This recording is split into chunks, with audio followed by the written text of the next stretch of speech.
मैं आपको आभार व्यक्त करना चाहूँगा कि आपने मुझे इस चर्चा में भाग लेने का अवसर प्रदान किया। राष्ट्रपति महोदया का अभिभाषण सरकार की दर्शन और कार्यपद्धति को बताता है। मैंने जब इस अभिभाषण को पढ़ना शुरू किया तो मुझे लगा कि सरकार ने इस दर्शन को कहाँ से ग्रहण किया, और यह हमारे लिए गौरव का विषय है कि सरकार ने अपने इस अभिभाषण का जो दार्शनिक आधार है वो भगवान बसवेश्वर के उस वाक्य को बनाया, काया कवे कैलासा, अर्थात कर्म ही पूजा है। और इस देश का सौभाग्य है कि विगत 8 वर्षों से कर्म को पूजा मानने वाले प्रधानमंत्री नरेंद्र मोदी जी का नेतृत्व इस देश को प्राप्त हुआ है। और इसीलिए इसकी उपलब्धि में जो लिखा गया है कि आज भारत में एक स्थिर, निडर, निर्णायक, बड़े सपनों के लिए काम करने वाली सरकार है। आज भारत में ईमानदार का सम्मान करने वाली सरकार है। आज भारत में गरीबों को स्थायी समाधान और स्थायी सशक्तिकरण के लिए काम करने वाली सरकार है। आज भारत में अभूतपूर्व स्पीड और स्केल पर काम करने वाली सरकार है। आज भारत में इनोवेशन और टेक्नोलॉजी के माध्यम से जन कल्याण को सर्वोपरि रखने वाली सरकार है।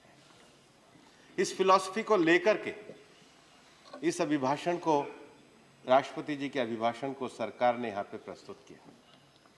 पक्ष और विपक्ष के लोगों ने उस पर चर्चा करी। हमारे सामने बैठे लोगों ने अपनी बहुत सारी यात्राओं के विषय को बताया, लेकिन मेरे को एक बात का बड़ा आश्चर्य होता है। जो पार्टी इस देश को 70 साल तक राज करती है, बहुत सारे विषय बताती है, वो अपने पूरे भाषण में भारत के किसी भी एक भी आंकड़े में विश्वास नहीं करते। जो भारत के आंकड़े में विश्वास नहीं करते, वो भारत को किस रास्ते पर ले जाना चाहते हैं आपको समझ में आता है। देश में रोजगार में पीरियडिक लेबर सर्वे के आंकड़े हैं, रोजगार की वृद्धि में ईपीएफओ के बढ़ने के आंकड़े हैं, इंडस्ट्री के रजिस्ट्रेशन के बढ़ने के आंकड़े हैं। इस देश के अंतर्गत, अभिभाषण के अंतर्गत भी जो पूरा विषय दिया गया है, उस पूरे विषय में देश में गरीबों को औसत हर रोज 11,000 आवास बने, इसके आंकड़े हैं। 2.5 लाख लोग ब्रॉडबैंड कनेक्शन से हर रोज जुड़ रहे हैं, इसके आंकड़े हैं। 55,000 से ज़्यादा गैस कनेक्शन दिए गए, इसके आंकड़े हैं। मुद्रा योजना के अंतर्गत 700 करोड़ रुपए से ज़्यादा का लोन दिया, इसके आंकड़े हैं।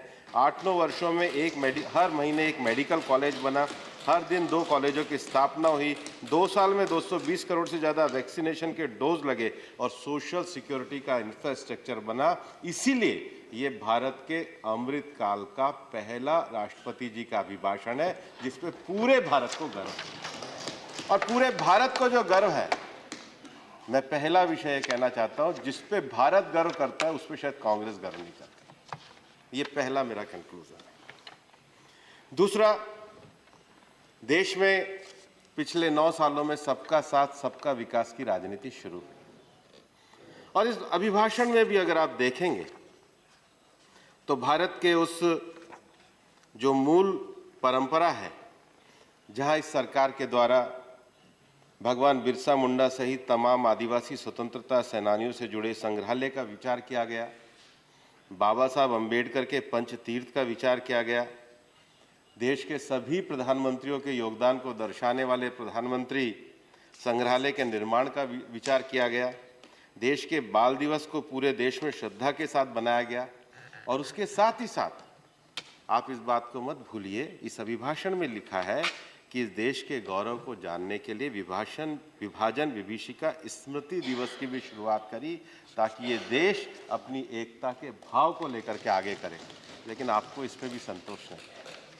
और ये मैं इसलिए कहना चाहता हूं कि हम जिस सहिष्णुता के माहौल में पिछले 9 साल में सरकार लेकर के चल रही है, कांग्रेस जरा अपने गिरेबान में जाके देश को संविधान देने वाले बाबा साहब लोकसभा में न आए, उनको हराने का काम आपने किया। देश में ओबीसी समाज के लिए काका कालेलकर कमीशन बना 1956 में, उसके बाद उस कमीशन को रद्द करके ओबीसी को रिजर्वेशन ना मिले, ये काम आपने किया। देश में जब लोकतंत्र आगे बढ़ने लगा तो लोकतंत्र को कुचलने के लिए आपातकाल लगाने का काम आपने किया। देश में संवैधानिक संस्थाओं का दुरुपयोग करके सारी सीमाओं को लांघने का काम आपने किया। और उसके बाद भी मैं कहना चाहूंगा कि 2014 के बाद ये जो सरकार आई है, सबसे बड़ी बात है कि 10 सालों यूपीए के शासनकाल में जिस पॉलिसी पैरालिसिस को जकड़ने का काम आपने किया, उसको तोड़ करके देश को विकास के रास्ते पे आगे बढ़ाने का काम ये प्रधानमंत्री नरेंद्र मोदी जी के नेतृत्व में। और इसलिए कोई सरकार जब अपने विषय को, अपने विजन को रखती है, तो वो देश की स्टेट ऑफ इकोनॉमी के माध्यम से भी वो बात आती है। जयराम जी बैठे हैं, जब भी हमारे देश में बजट से पहले इकोनॉमिक सर्वे आते हैं तो इकोनॉमिक सर्वे में हमेशा देश की स्टेट ऑफ इकोनॉमी को बताया जाता है, और वो एकदम सरकार से बाहर एक स्वायत्त रूप से सरकार की अर्थव्यवस्था को निष्पक्षता से देश के सामने रखने की एक परंपरा देश ने विकसित करी है, और इसको सब स्वीकार करते हैं। और हम ये जानते हैं कि इस बार के इकोनॉमिक सर्वे में जो रिकवरी के बाद की जो ग्रोथ है, वो रिकवरी के बाद की जो फाइनेंशियल ईयर 2024 की जो फोरकास्ट की गई है, वो तेजी से विकसित होते हुए भारत के लिए 6 से 6.8% की गई है। उसके साथ ही देश में जो एमएसएमई की जो क्रेडिट ग्रोथ है, वो 30.6% एवरेज इकोनॉमिक सर्वे में दर्शाई गई है।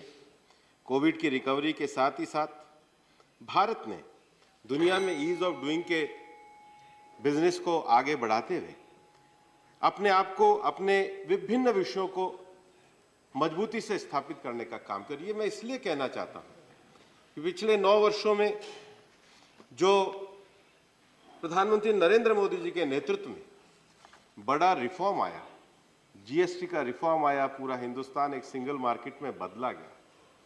क्या ये असहिष्णुता नहीं थी कि 15 अगस्त को संसद के सेंट्रल हॉल में सब देश इस आर्थिक परिवर्तन का स्वागत कर रहे थे और कांग्रेस बहिष्कार कर रही थी, क्योंकि इनटॉलरेंस आपके अंदर भरी हुई थी। जब देश पूरे जीएसटी का उत्सव मना रहा था तो आप बाइकआउट कर रहे थे, आप बाइकआउट कर रहे थे। और उसका भी जवाब जयराम जी उसका भी जवाब है। यशवंत सिन्हा जी की स्टैंडिंग कमेटी की रिपोर्ट है, जीएसटी की सेलेक्ट कमेटी का चेयरमैन मैं था, उस समय के हमारे वित्त मंत्री अरुण जेटली जी ने भी रखा था।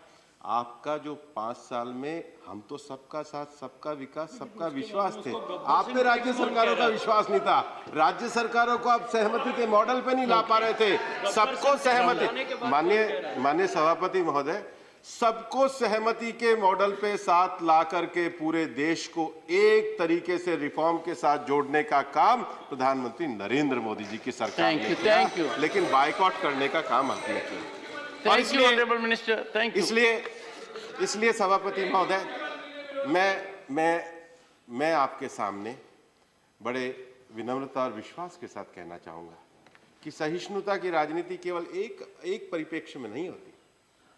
सहिष्णुता की राजनीति का ये अर्थ होता है कि जब हम सत्ता के अहंकार भाव से अगर बाहर निकलें और सत्ता के अहंकार भाव से निकल के जब देश को बढ़ाने के लिए हाथ बढ़ाए, वो सहिष्णुता कही जाती है। लेकिन जिनके मन से ये अहंकार ही नहीं निकला है कि ये सत्ता हमारे और हमारे परिवार की है, वो कभी देश के सकारात्मक कंस्ट्रक्टिव विषयों में आगे नहीं बढ़ पाए।